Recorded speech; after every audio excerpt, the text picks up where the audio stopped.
Hello दोस्तों, क्या हाल है। एक बार फिर से स्वागत है आप सभी के इस वीडियो में और नजर डालते हैं आज की सभी बड़ी खबरों पर। लेकिन वीडियो में आगे बढ़ने से पहले अगर आप ही पहली बार इस चैनल में आए हैं तो सब्सक्राइब करें, आपका नाम कमेंट जरूर। देश की जनता ने कह दिया, ये इतिहास लिखा जाएगा कि पूछा जाएगा कि सबसे झूठा प्रधानमंत्री कौन था, तो लिखा जाएगा श्री नरेंद्र मोदी। हाँ, आप बिल्कुल लाइव प्रूफ देख सकते हैं जनता कितनी गुस्से में इन शब्दों को प्रकट कर रही है।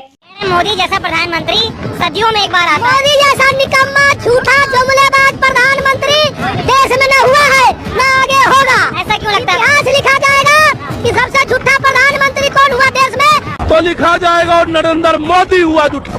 ये बात तो सही है कि श्री नरेंद्र मोदी ने देश का विकास करने के लिए अपनी मन की नहीं चलाई। नरेंद्र मोदी अपनी जगह पर सही है, लेकिन जो उसके साथ और लोग इस राजनीति में हैं, उनके बहकावे में आकर देश को खड्डे में ले जाने में काम कर रहा है। अगली सबसे बड़ी खबर, भारत में आसमान छू रही महंगाई से लोग परेशान। हमारे देश का प्रधानमंत्री को तो आप सभी जानते होंगे, नरेंद्र मोदी। वो हर मंच से ये जनता से वादा करता है कि हम अपने भारत देश को विकसित भारत देश बनाएंगे, लेकिन देश की जनता से पूछिए महंगाई से उनका क्या हाल है। इसी मुद्दे को लेकर संजय सिंह ने बीजेपी की पोल खोली कि तुमने सब कुछ बेच डाला, विकास का कोई नाम निशान नहीं है।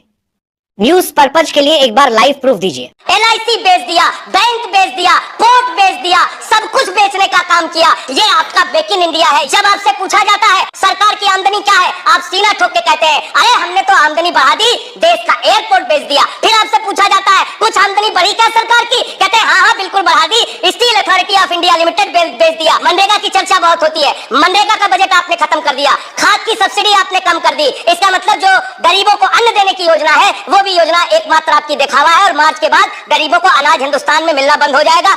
मैं तो सरकार से ये कहना चाहता हूं, जो जनता से वादा करती है उसको पूरा तो क्या करो। सिर्फ देश को कर्ज में डुबोने के काम मत करो। 2014 से पहले 54 लाख करोड़ का हमारे देश पर कर्ज था, लेकिन फिलहाल 149 लाख करोड़ का कर्ज होने की कारण हमारे देश का। पर आप सोचिए कहां से हमारे देश विकसित देश बन जाएगा, कैसे महंगाई कम हो जाएगी। मैं सरकार से हाथ जोड़कर अपील करता हूं कि कुछ जनता की हालत की तरफ ही लिखाई है। अगले सबसे बड़ी खबर, यह खबर बीजेपी की नींद उड़ा देगी। शायद आपको नहीं पता होगा कि बिहार की जनता खेल पलटने जा रही है। भारत देश में कमाल की बात है, बिहार के अंदर घर घर में कांग्रेस का परचम लहरा रहा है। तेजस्वी यादव और राहुल गांधी जनता के बीच में, तेजस्वी यादव ने अपने चाचा नीतीश कुमार को ऐसे परचम करने के लिए नौजी शब्द कहे, जिससे राहुल गांधी हंसने लगे। और जनता बहुत ज्यादा उत्सुक है बिहार से बीजेपी को भगाने के लिए और कांग्रेस इंडिया गठबंधन को लाने के लिए। न्यूज पर्पस के लिए आप एक बार लाइव प्रूफ देखिए। ये सरकार, मुख्यमंत्री जी नीतीश चाचा हमारे जो बार बार पलटी मारते हैं, इस बार में उनका अंतिम चुनाव होने जा रहा है। इसके बाद वो दोबारा बिहार के मुख्यमंत्री नहीं बनेंगे, ये आप लोग लिख करके रख लीजिए।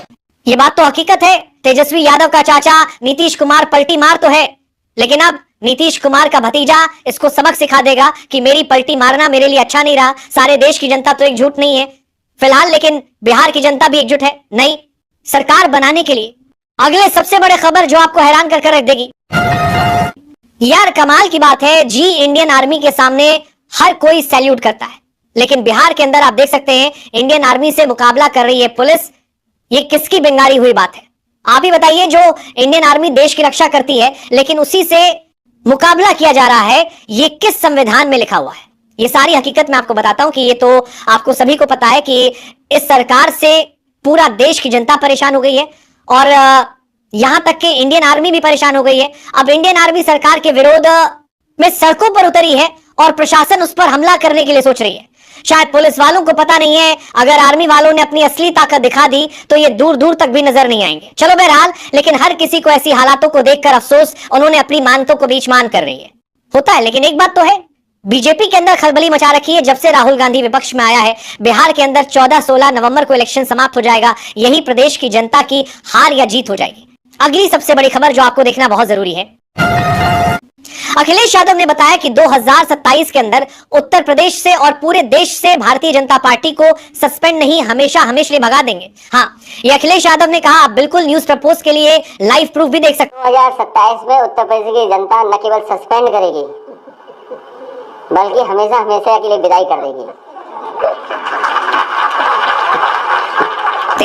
ये बात कोई हवा में नहीं है, पूरे देश के सामने सभी हालत है। देश की जनता की आवाज क्या बोल रही है। लिखित एक बात तो आपको माननी ही पड़ेगी कि देश की जनता सुकून में नहीं है। देश के अंदर हालात ही ऐसे पैदा है कि बस पूछो मत। अगली सबसे बड़ी खबर जो आपको सोचने पर मजबूर कर देगी। एक महाराज जी ने कांग्रेस और बीजेपी के दोनों की पोल खोलेगी।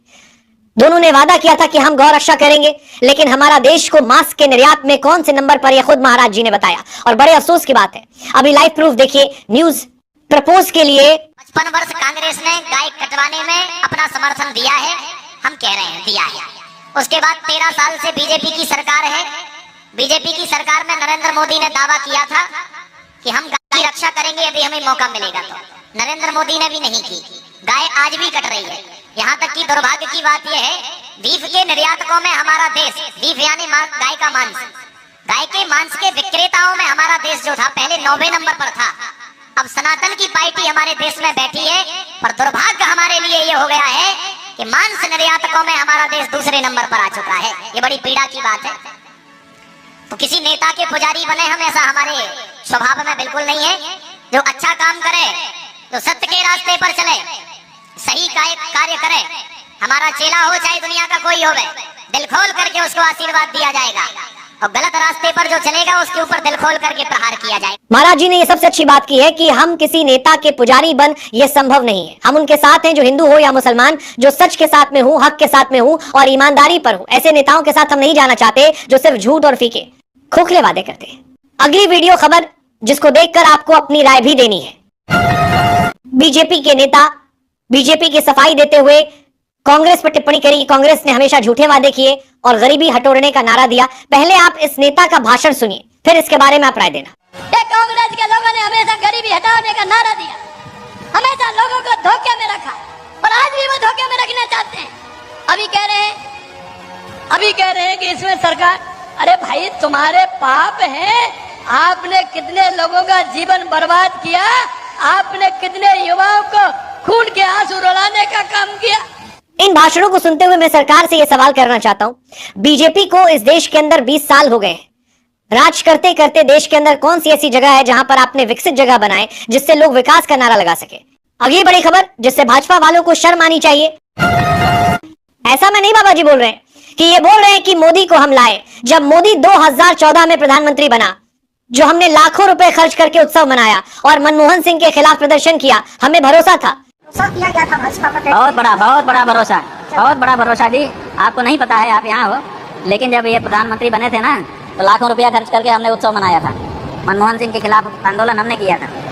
ये जो आकर के डायलॉग बोले थे ना, आप लोगों ने सुना होगा कि मैं आया नहीं हूँ, मुझे गंगा माँ ने बुलाया है। मुझे तो माँ गंगा ने बुलाया है। तो गंगा माँ का आंदोलन हमने किया था, माहौल हमने खड़ा किया था जिसमें ये बोले थे। मनमोहन सिंह के खिलाफ आंदोलन करके उनको मटिया मेट किया। केंद्र की सरकारें बहुत दिनों से प्रयास कर रही हैं, फिर भी ठीक नहीं कर पा रही हैं, इसलिए हम लोग इनको लेके आए। हम लोग यही सोच के ले आए थे कि ये गौ माता की हत्या बंद करेंगे और हमारी जो बाकी बातें हैं उनको सुनेंगे, लेकिन चाय वाला ही रह गया, गाय वाला।